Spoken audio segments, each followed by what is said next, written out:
জাহান্নামে নিক্ষিপ্ত হওয়ার পর জাহান্নামীরা আল্লাহ তাআলার কাছে তিনটি প্রার্থনা জানাবে।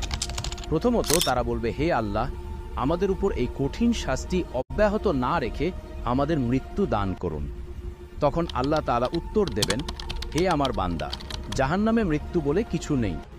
দ্বিতীয়ত জাহান্নামীরা আর্তনাদ করে বলবে, হে আমাদের রব, যদি মৃত্যু দান না করেন তবে অন্তত জাহান্নামের এই আযাব কিছুটা হালকা করুন। 1 মাসে 1 দিন, এমনকি দিনে 10 মিনিট হলেও আমাদের এই শাস্তি থেকে বিরতি দিন। আমরা আর এই অসহনীয় কষ্ট সইতে পারছি না। তখন আল্লাহ তাআলা বলবেন, জাহান্নামের শাস্তি 1 মুহূর্তের জন্য হ্রাস করা হবে না।